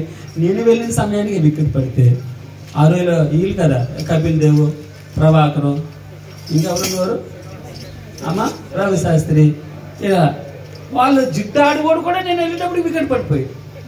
అప్పుడు అనుకోరు, రే నువ్వు రాకు, నీకు నేను స్కోర్ చెప్తా ఉంటాం, బయట ఉన్నాను కూడా. నాకు కొంచెం బాధ అనిపించింది. అంటే వారు, నాకు దానికి సంబంధం ఏముంది? చాలా మటుకి కొంతమంది ఉదయం లేచిన వెంటనే వారు పెద్ద అమ్మాయి ముఖం చూస్తారు, లేచిన వెంటనే వాళ్ళ పెద్ద కూతురు ముఖం చూడాలి, ఇది కండిషన్. ఒక రోజు వాళ్ళ భార్య వచ్చింది అన్నమాట, వెళ్తున్నాడు. ఆ భార్య ముఖం చూస్తే, నువ్వు చూసావా ఈరోజు నాకు దరిద్రమే ఆయన ముఖానికి, ముఖం చూడడానికి వాడి దరిద్రం రావడానికి సంబంధం ఏంటో అర్థం కాలేదు. మనం ఏమీ లేకుండానే కొంతమంది డిసైడ్ చేస్తారు, ముందే డిసైడ్ అయిపోతారు. ఆమె ఒక లావుగా పుట్టుండొచ్చు బహుశా. బెనోని పుడుతూ ఉన్నప్పుడు ఆమె అంతకుముందు ఎంతమందిని కన్నది? ఉదాహరణకి అమ్మ చాలా మందిని కన్నది కదా, క్షమించండి, ఏసేపు ఆల్రెడీ ముందు ఉన్నాడు, ఏసేపుని కన్న తర్వాత కదా బిడ్డ ఇతను. అయితే ఉదాహరణకి ఈమె మొదటి కాన్పు కాదు కదా, ఇప్పుడు తర్వాత కాన్పు ఇది. ఈమె బాధపరిస్తూ చనిపోతూ అన్నది, నువ్వు నాకు దుఃఖాన్ని తీసుకొచ్చావు, నువ్వు నాకు దుఃఖపుత్రుడు, అందుకే నీకు పేరే పెడుతున్నాను బెనోని. ఎప్పుడు చాలా మందిని ఒకరి ముఖం చూస్తే ఇష్టం, ఒకరి ముఖాన్ని చూస్తే కష్టం. ఇంకొకరిని ఏమంటారంటే, ఒకరిని చూస్తే చూడబుద్ధి, ఇంకొకరిని చూస్తే కొట్టబుద్ధి, ఇంకొక విధంగా చెప్తాం. మొఖాలను చూసి నల్లగా ఉన్నంత మాత్రాన, మొఖాలను చూసి అందంగా ఉన్నంత మాత్రాన, అందంగా ఉన్నంత మాత్రాన నీకు అభివృద్ధి దేవుడు వచ్చేస్తాడా? నల్లగా ఉన్నవాడు ఏమైనా పేదోడిగా ఉంటాడా? మన జీవితాల్లో నా మట్టుకు నేను ఆలోచన చేస్తాను, వాక్యం ఇతరుల గురించి కాదు. మీరు ఆలోచన చేయండి, స్వీకరిస్తే స్వీకరించండి. భగవంతుడు ఈ ఉదయకాలన భగవంతుడు మనకిచ్చాడు వేదన, ఎబేజోనిగా వేదన నుండి అతడు తన సహోదరులందరికంటే ఘనము పొందిన వాడై ఉండెను. పుట్టినప్పుడేమో వేదన అని పేరు పెట్టింది. వేదన అంటే అండి భరించలేనటువంటి కదండి, దుఃఖం. ఇంకొక విధంగా చెప్పాలి, కష్టం, అప్పుల పాలైపోయాం. వీడు పుట్టినప్పటి నుంచేనండి మాకు ఈ దరిద్రం. చాలా మటుకి అమ్మ చాలా కుటుంబాల్లో నేను విన్న మాట నేను చెప్తున్నాను, విన్నాయి కదండి, మాట వస్తారు. వీడు పుట్టిన దగ్గర నుంచే మాకు దరిద్రం అండి. ఎవరి మీద కోపంతో, కోడల మీద కోపంతో, ఇంకా అర్థమవుతుందండి. తర్వాత ఈ పుట్టినప్పటి నుంచి అంటే నా ఇంటికి ఆశీర్వాదం, మా ఇంటికి ఇంకో విధంగా డబ్బు వస్తుంది ఈ పుట్టిన దగ్గర నుంచి. మా ఇంటికి అంతా పట్టిందల్లా బంగారమే, ఈ పుట్టిన దగ్గర నుంచి అంటారు. ఈ రోజున దాంట్లో భగవంతుడు దానికి ఏకీభవించు. భగవంతుడు మన జీవితాల్లో నీ వ్యాధిని ఇతరులు చెప్తున్నారు. భగవంతుడు సహోదరులందరికంటే గనుడిగా ఇచ్చాడు. అదే నేను చెప్పాను. మనం ఎంత చిన్న స్థితిలో ఉన్నా, బలహీనలుగా ఉన్నా, ఉద్యోగం లేకపోయినా, చివరిని కూర్చున్నా, ముసలోళ్ళమైనా, నీ పేరే ఎత్తడానికి నీ పేరే జ్ఞాపకం లేకపోయినా, నీ ఊరు పేరు తెలియకపోయినా, నీకు ఒక ఆయన ఉన్నాడు. ఆయన దగ్గర నువ్వు గనుడవు. ఈ మాట రాత్రి నేను ఎప్పుడు ధ్యానం చేశాను తెలుసమ్మా? 1 గంటకి కూర్చున్నాను ఒక్కడనే. అందరూ వెళ్ళిపోయారు. అప్పుడు మేము పని అయిపోతుంది, కొద్దిగా బయలుదేరదా ఉన్నప్పటికీ అప్పుడు జ్ఞాపకం వచ్చింది, ఏమోకేం చెప్పాలి రేపు. అప్పుడు నేను చాలా చాలా చేత్కారాలకి నేను గురయ్యాను. కొన్ని సందర్భాలు మా మనసులో ఆయాసం అనిపించింది. అప్పుడు నేను జ్ఞాపకం చేసుకున్నాను, నిన్నెప్పుడు కూడా భగవంతుడు మట్టిలో నుంచి, అంటే మట్టిలో మనం ఉన్నాం. 113వ కీర్తనలో ఉన్నాం. ఎక్కడి నుంచి? పెంట కుప్పలు. ఇంకొక విధంగా చెప్పాను, పెంట కుప్ప నుంచి భగవంతుడు లేవనెత్తుతాడు, ఉద్ధరించే దేవుడు. నేను మనుషులు మనల్ని కొంచెం మోటివేట్ చేయరు. ఇప్పుడు అంతగా ఒక రోజున్న ఎంకరేజ్మెంట్, ఒక రోజున సహకారం మరుసటి రోజు దొరకదు. భగవంతుని దగ్గర పక్షపాతం ఉండదు, భగవంతుని దగ్గర వెలిచిపు ఉండదు. చాలా మటుకి బ్యాక్ బెంచ్లో మీరు ఎందుకు స్కూల్స్లో కూడా ఈ రోజుల్లో చూడండి, స్కూల్స్లో బాగా చదివేవాడిని ఒక గుంపు చేస్తారు, బాగా చదవని వాడిని ఒక గుంపు చేస్తారు. మా దినేష్ని నేను నీటి జాయిన్ చేయడానికి వెళ్ళాను. నేను పక్కనే ఉన్నాను. సుమారు నా ముందర 15 మందిని పిలిచాడు, నన్ను పిలవలే. ఎందుకు పిలవలేదంటే, హై మార్క్స్ ఇంటర్మీడియట్ మంచి మార్కులు వచ్చిన వాళ్ళు మొట్టమొదటి పిలుస్తున్నారు. నేను ముందర వెళ్ళాను, నేను అడిగాను, వారు ఎంత ఫీజు ఇస్తున్నారు, నా దగ్గర నువ్వు డబ్బులు తీసుకుంటున్నావు. ఇప్పుడు నాకు అతనికి తేడా ఏంటి? నీకు పేరు ప్రఖ్యాతులు కావాలి. ఇప్పుడు చూడండి, వాళ్ళు సెపరేట్గా పెడతారండి. లోకం చైతన్య అంటారే 1, 2, 3 ఎందుకు వస్తాయి అంకులు, నారాయణ 1, 2, 3 అంకులు వేస్తారు కదా, ఎందుకు వస్తాయని వెలిచూపది. పక్షపాతం ఇంకొక విధంగా చెప్పాలి. పక్షపాతం ఏంటి తెలుసా? ఒక ఆనక సమయంలో పూర్వకాలంలో అంత కలుషితం అవుతుంది. పూర్వకాలంలో ఎవరు బాగా మార్కులు రానటువంటి వారు, వారికి ఇంకా ట్యూషన్ చెప్పాలి. మీరు టీచర్కి చెప్పేవారు. కలెక్టర్ గారు వచ్చి ఎంతమందికి మార్కులు తక్కువ వచ్చినాయి ఇక్కడ లేవనెత్త, వాళ్ళు లేపి వీరికి మంచిగా చెప్పాలి. మీరు వారు ముందర కూర్చోబెట్టుకోవాలి. మా టీచర్ నాకు సరిగా మార్కులు వచ్చాయి కదా, అప్పుడు నన్ను ముందర కూర్చోబెట్టుకునేవారు. మార్కులు రాని వాళ్ళందరూ ముందర బెంచ్లో కూర్చోవాలి. మీకు ఏ డౌట్ ఉన్నా అడగాలి. మేము ఉన్నాం ఇక్కడ, సిగ్గుపడద్దు, భయపడద్దు, భలే చెప్పేవాడు మా హెడ్ మాస్టర్. అంటే నేనేం మాట్లాడుతున్నాను తెలుసా? మనం లోకం వారి స్వార్థంతో మనుషుల్ని డివైడ్ చేస్తారు. దేవుడికి వెలిచూపలేదు, పక్షపాతం లేదు ఆయనకి అందరి మీద. అందుకే నాకు చాలా ఇష్టమైన 5 సార్లు చెప్తారు. లోకాసు వార్త 6:36 ఆయన శత్రువుల ఎడలను 2 దుష్టుల ఎడలను ఉపకారట. మనం ఉపకారం చేసిన వారికి ఉపకారం చేస్తే నీకేం లాభం కలుగుతుంది అంటాడు భగవంతుడు. ఆయన దుష్టుల ఎడలను 2 కృతజ్ఞత లేని వారి ఎడలను ఆయన ఉపకారి, వెలుచూపు లేదు, పక్షపాతం లేదు. ఎబ్బేజు అనగా వ్యాధిని అని పేరు పెట్టేసింది. చనిపోతూ అంటే ఉదాహరణ చెప్తున్నాను. కానీ అదే వ్యాధి నుండి భగవంతుడు ఎబ్బేజు తన సహోదరులందరికీ, ఎబ్బేజు అని కింద ఫుట్ నోట్లో ఉంది, ఫస్ట్ నోట్ ఏముంది? వేదన.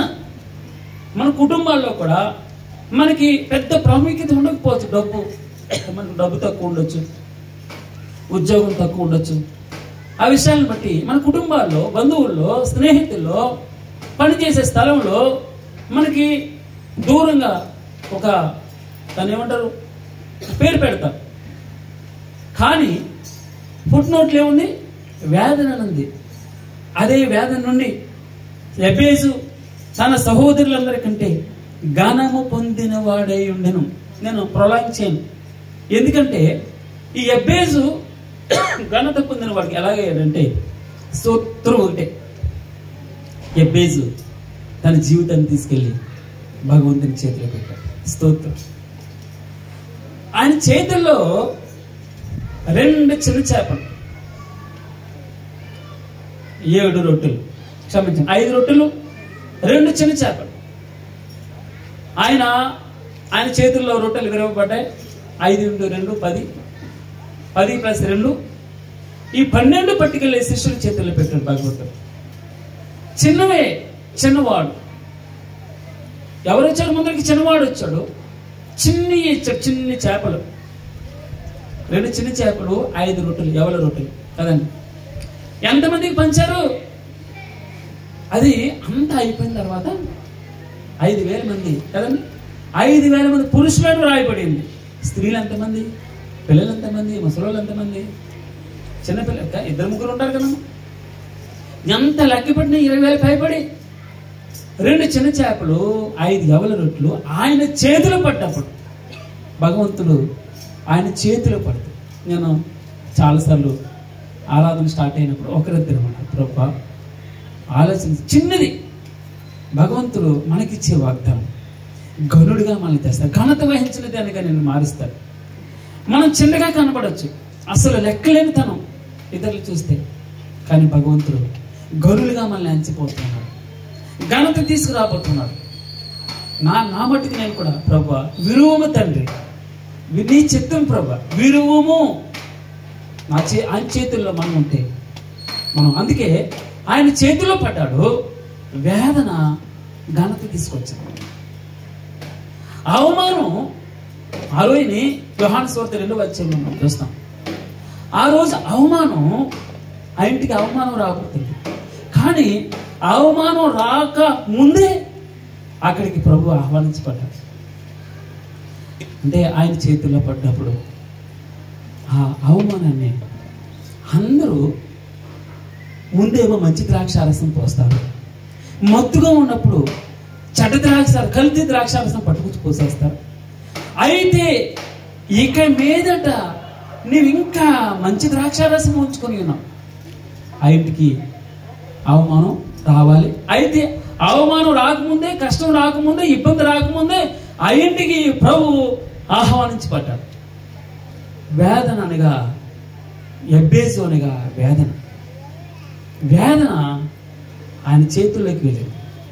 ఆయన చేతుల్లోకి వెళ్ళిన తర్వాత విరవబడి గనుడుగా మారుతున్నట్టుగా మనం చూస్తాం. ఎలాగొస్తుంది ఘనత చూడండి.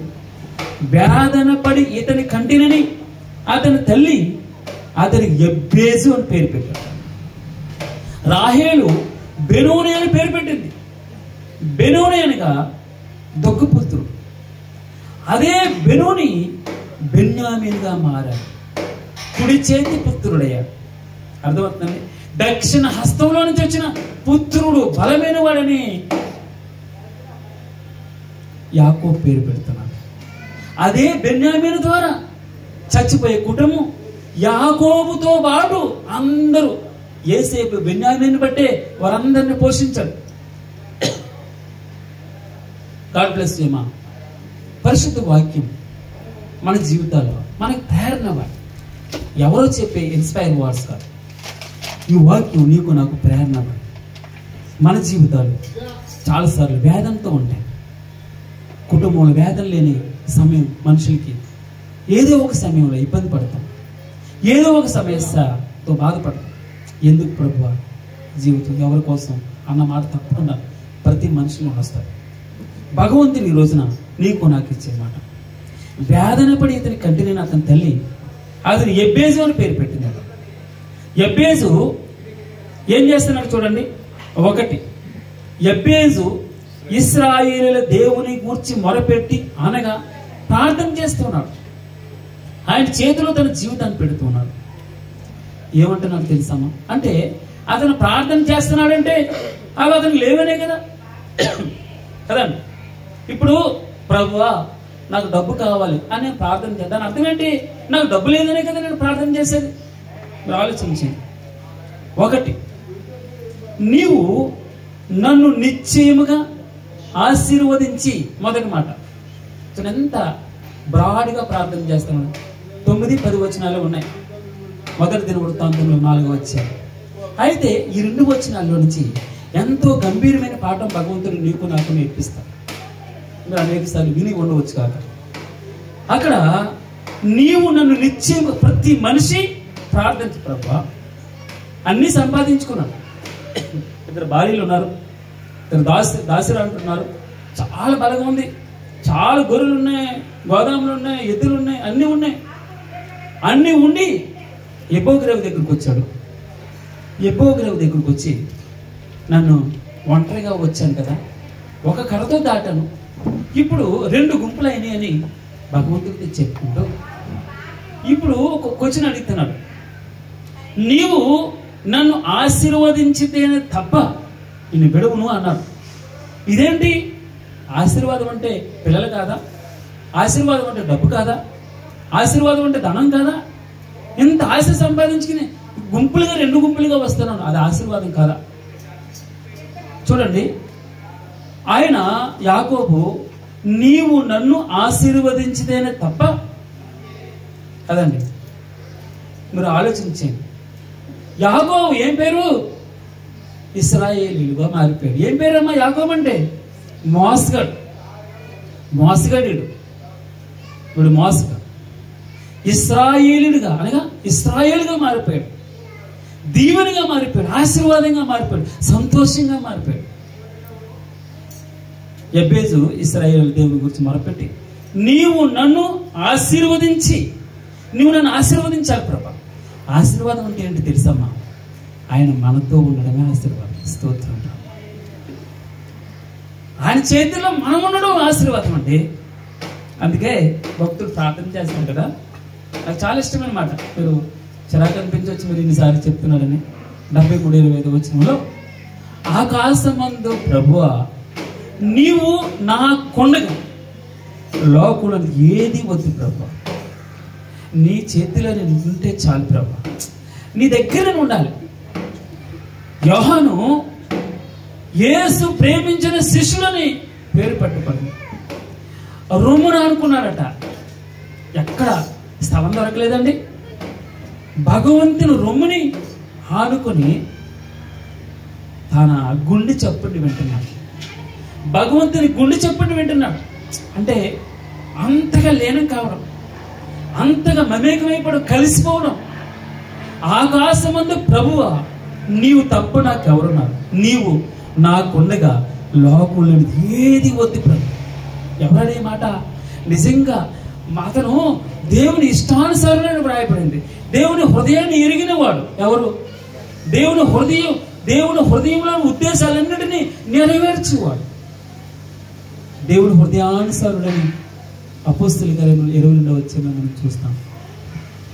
దేవుని ఇష్టానుసారం, దేవుని మనసుని ఎరిగిన వాడు. అక్కడ నీవు నన్ను ఆశీర్వదించడం అంటే నీవుంటే చాలు. ఒకవేళ నా హృదయం కృషించిపోయినా, నా శరీరం కృషించిపోయినా, నిత్యము నీవు నాకు ఆశ్రయదుర్గంగా ఉంటావు ప్రభు, చాలు తండ్రి. నాన్న చేతిలో మనం ఉన్నట్టు, తల్లి చేతిలో బిడ్డ ఉన్నట్టు, తండ్రి చేతిలో పిల్లలు ఒదిగిపోయినట్టు, భగవంతుని చేతిలో మనం లీనం కావాలి. ఆయన చేతులు భద్రమైన చేతులు, ఆరోగ్యాన్నిచ్చే చేతులు, ఆయుష్నిచ్చే చేతులు, ఆధిక్యతనిచ్చే చేతులు, ఘనతనిచ్చే చేతులు. వేదన పేరు వేదన అని పేరు పెట్టారు. వేదన అనగా దుఃఖం. బెనోని అనగా ఏం పేరు పెట్టబడిందమ్మా? బెనోని అనగా దుఃఖపుత్రుడు బిన్యామీనుగా మార్చబడ్డాడు. అనగా కుడి చేతి పుత్రుడు, దక్షిణ హస్తంలోకి వచ్చిన పుత్రుడు, అంత బలమైన వాడని అర్థం. అందుకే నువ్వు నన్ను ఆశీర్వదించాలంటే అర్థం ఏంటి తెలుసమ్మా? ఆయనతో మనం ఉండడం, అది ఆయనతో మనం ఉండడం. అందుకే ఒక ప్రాణం. నువ్వు నాలో ఎవడు ఫలిస్తాడు? నాలో నీవు, నీలో నేను. 15వ అధ్యాయం యోహాను సువార్త 15వ అధ్యాయం అంతా ఇదే చెప్తాను. నువ్వు నా శిష్యుడు అవుతావు, నాలో నీవు ఉండాలి, నీలో నేను ఉండాలి.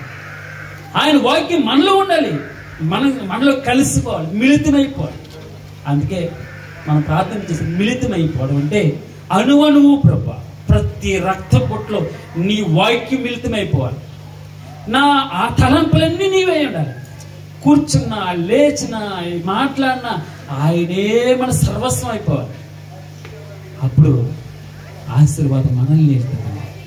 మనం ఎక్కడుంటే అక్కడ సువాసన. చూడండి, నీవు నన్ను సువాసన అంటే ఒక మాట నాకు వచ్చిన రిఫరెన్స్ మీకు చూపిస్తాను. కొరింథీయులకు రాసిన పత్రిక 2 కొరింథీయులు 2:14 మా ద్వారా ప్రతి స్థలమందును క్రీస్తును గూర్చిన జ్ఞానం యొక్క సువాసనను కనపరచుచు ఆయన యందు మమ్మును ఎల్లప్పుడూ విజయోత్సాహంతో ఊరేగించుచున్న దేవునికి స్తోత్రం. రక్షింపబడి వారి పట్లను, నశించు వారి పట్లను మేము దేవునికి క్రీస్తు సువాసన అయ్యాం. హల్లెలూయా. గట్టిగా హల్లెలూయా. స్తోత్రం ప్రభా, స్తోత్రం తండ్రి, స్తోత్రం. ఆయన వాసన అయి ఉన్నాం మనం. ఆయన వాక్యం మనలో ఉంటే ఆయన వాసన వస్తాం. ఆయన మాటలు వస్తే, ఆయన తలంపులు వస్తే, ఆయన హృదయం మనం ఒడిసి పట్టుకుంటాం. ఆయన మనసు, ఏం మనసు చూసాం? ఆయన దుష్టుల ఎడలను, కృతజ్ఞత లేని వారి ఎడలను ఉపకారం. ఆయన నేను ప్రేమించే వారిని నువ్వు ప్రేమిస్తే నీకు ఏం లాభం కలుగుతుందమ్మా? మనం అందుకే భగవంతుని దగ్గర సువాసన, క్రీస్తు వాసన రావాలి. ప్రవర్తన ఆయనలా మారాలి. మన మనుషులు కాదనట్లేదు, మన మనుషులుగా ఉన్న లోకంలో. కానీ ఈ ఎబ్బేసు వేదన నుంచి ఘనత పొందిన వాడికి అవుతున్నాడు. ఎందుకు అవుతున్నాడో తెలుసా? చిన్న మాటలు ముగించి మన చిన్న మాటలు చెప్పి ముగిందాం. నీవు నన్ను నిశ్చయముగా ఆశీర్వదించాలి మొట్టమొదటి. రెండవది, నా సరిహద్దును విశాలపరచాలి. సరిహద్దులు ఏంటమ్మా? సరిహద్దులు అంటే ఇప్పుడు మధ్య సరిహద్దులుగా గొడవ లేదు. ఎందుకంటే ఎక్కడికక్కడ గోడ కట్టేసుకుంటారు. ఆ పక్కన బిల్డింగ్ సరిహద్దులే లేవు. సరిహద్దులు అంటే ఇక్కడి నుంచి అంత సరిహద్దు ఉంటుంది. వాళ్ళు సరిహద్దులకి ఏం చేస్తారంటే రాళ్ళు పాతారు. ఏ రాళ్ళు? సరిహద్దు రాళ్ళు అంటారు. అది రెక్టాంగిల్గా ఉంటుంది. కొంతమంది ఏం చేస్తారంటే ఆ చచ్చిపోయినప్పుడు ఏదో పట్టుకెళ్ళిపోయినట్టు ఆ రాత్రి సరిహద్దు రాళ్ళు మార్చేస్తారు. పొద్దున్న లేసి 19 పూలు పట్టుకుని వస్తూ ఉంటాడు. ఇదేంటి మా రాయి ఇక్కడ ఉన్నదేంటి, నేను ఇక్కడ ఉండాలి కదా. తెలివైన వాళ్ళు ఏం చేస్తారంటే వారు చెట్లు నాటుతారు. ఆ సరిహద్దు చూసి అదో గొడవ ఉండదు. అది గొడవే. మళ్ళీ ఆ చెట్టు ఇటు వంగడానికి వీల్లేదు, ఈ చెట్టు అటు వంగడానికి వీల్లేదు. ఇంకా అంతెందుకులే, మనం ఇక్కడ వాకలు తుడుస్తారు, అది కూడా లేదు మనకు భాగ్యం. ఆ వాకలు తుడిచేటప్పుడు ఈ చెత్త అంతా పట్టుకుని అటువైపు వెళ్ళిందా ఇంకా భగవంతుడు అందుకే సరిహద్దులు ఇస్తారు. నేను కూడా 10 మంది 100 మంది ఆరాధించడం అంటే 1000 మంది కోసం ఆరాధించాలి ప్రభు అని నేను ఆలోచన. 1000 మంది ఆరాధించాలి, కలిసి 10,000 మంది ఆరాధించాలి. భగవంతుని కోరిక ఆయన చేతుల్లో. అప్పుడు అందాక నన్ను ఆయన చేతిలో మనం వెళ్ళాలి. ఆయన చేతుల్లో మనం రొట్టిగా పెట్టబడినప్పుడు ఏమవుతుంది తెలుసా? ప్రభువా నువ్వు నన్ను నిశ్చయంగా తప్పకుండా ఆశీర్వదించాలి, నా కుటుంబాన్ని ఆశీర్వదించాలి. రెండవ మాట, నువ్వు నా సరిహద్దులు విశాలపరచాలి. మూడవ మాట, నీ చెయ్యి నాకు తోడుగా ఉండదయచేయాలి ప్రభు. నాలుగవది, కీడు రాకుండా నన్ను తప్పించు ప్రభు. ప్రార్థన చేసి ముగించేమని మూతపడిపోయాడు. ఏమన్నాడమ్మా? 1, నువ్వు నన్ను నిశ్చయముగా ఆశీర్వదించాలి, నా సరిహద్దులు విశాలపరచాలి, నీ చెయ్యి నాకు ఎప్పుడు తోడుగా ఉండాలి, నాకు ఏ కీడు రాకుండా తప్పించాలి. అయితే కింద చూడండి, ఈ మాట చెప్పేసి ముగిన్నాం. దేవుడు అతడు మనవి చేసిన దానిని అతనికి దయచేశాడు. ఏమన్నామా? ఏం కోరుకున్నాడు? యబ్బేజు వేదన పుత్రుడు, దుఃఖం అని పేరు పెట్టబడింది. ఆ దుఃఖం నుండి, వేదన నుండి గనుడుగా మారుతూ ఉన్నాడు. ఎలా మారాడు? తన జీవితాన్ని భగవంతుని చేతుల్లోకి ఇచ్చేశాడు. నీ ఇష్టం ప్రభు. ఇందాక చెప్పిందే, ఈ ఇంటికి అధికారం నువ్వు, నా మీద నీకే అధికారం ఉంది, నాది కాదు. అందుకే నేను చాలాసార్లు ఎక్కువ చెప్తాను. రోమీయులకు రాసిన పత్రిక 8వ అధ్యాయంలో నువ్వు క్రీస్తు అంటే ఏమన్నాడంటే భగవంతుడు, ఈ శరీరం చెప్పినట్టు వినడానికి శరీరమునికి ఇక మీదట మనం రుణస్తులు. అర్థమవుతుందా మాట? ఇక మీదట శరీరమునికి రుణస్తులు కాదు. నీ ఇష్టం వచ్చిన రావడానికి, నువ్వు తన అనడానికి, నువ్వు నోటితో అనేది ఎంత మాట అంటే అంత మాట పలకడానికి నీ కళ్ళు ఇష్టం వచ్చినట్టు చూడడానికి, నీ చెవులు ఇష్టం వచ్చినట్టు రిక్కించడానికి, మన శరీరం చెప్పినట్టల్లా ఆడటానికి పాడటానికి ఇక మీదట నీ శరీరమునకు రుణస్థుడు. మీరు మీ సొత్తు కోరు. నేను విలువ పెట్టి కొన్నాను. మిమ్మల్ని ఏం చేశాను? విలువ పెట్టి కొన్నాను. అది అమూల్యమైన రక్తం, నిష్కలంకమైన గొర్రెపిల్ల రక్తం. ఆయన స్వతహాగా భగవంతుని యొక్క సొంత కుమారుడు, ఇష్టమైన కుమారుడు, ఒక్కగానొక్క కుమారుడు, తన ప్రశస్తమైన అది ప్రీసియస్లెస్, ద ప్రైస్లెస్ ఆ రక్తాన్ని ఆయన వెల చెల్లించాడు నీకోసం. నువ్వు నీ ఇష్టం వచ్చినట్టు నీ కళ్ళను పాడు చేసుకోవడానికి, నీ హృదయాన్ని పాడు చేసుకోవడానికి, నీ సమయాన్ని పాడు చేసుకోవడానికి కదండి. నీ శరీరానికి చాలు, గతించిన కాలం చాలు, నువ్వు చెప్పినట్టల్లా ఆడటానికి అది ఆపేయక అన్నాడు భగవంతుడు. అందుకే మనం ఆయన చేతుల్లో ఉన్నప్పుడు నీ ఇష్టం ప్రభు, నువ్వు ఎలా చెప్తే అలా నడుచుకుంటావు. మనం ఆయన చేతుల్లోకి వెళ్తే, ఆయన చేతుల్లో రొట్టెలాగా మారిపోతే ఆయన, అందుకే రొట్టెని ఏమన్నాడు? నీ చేతితో నన్ను కాదమ్మా, అది కాదు, అది కాదు, క్షమించండి. నీ చేతిలో రొట్టెని ప్రభా పాడమ్మా.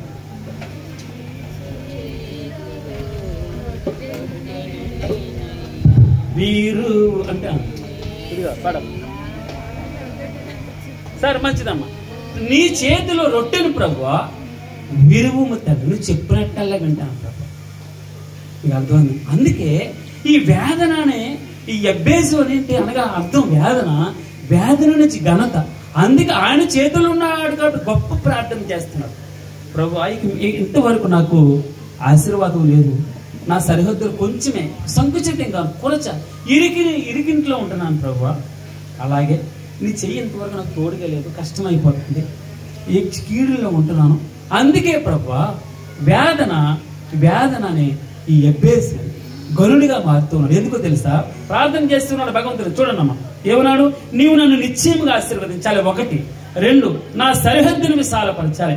3 నీ చెయ్యి నాకు తోడుగా ఉండాలి, తోడుగా ఉండేటట్టు నాకు దయచేయి ప్రభు. కీడు రాకుండా దానిలో నుంచి నువ్వు నన్ను తప్పించాలి. దేవుడు అతడు మనవి చేసిన దానిని అతనికి దయచేశాడు. సూత్రం ఒకటే, సూత్రం కీర్తన చెప్పినట్టు ఇంతవరకు ఉదయం ఆయన చేతుల్లో మనం ఉండాలి, ఆయన అధికారంలో ఉండాలి. అప్పుడు అతడు అడిగిన దానిని, అతడు మనవి చేసిన దానిని అతనికి అనుగ్రహించను అని రాయబడి. గాడ్ బ్లెస్ యు అమ్మా.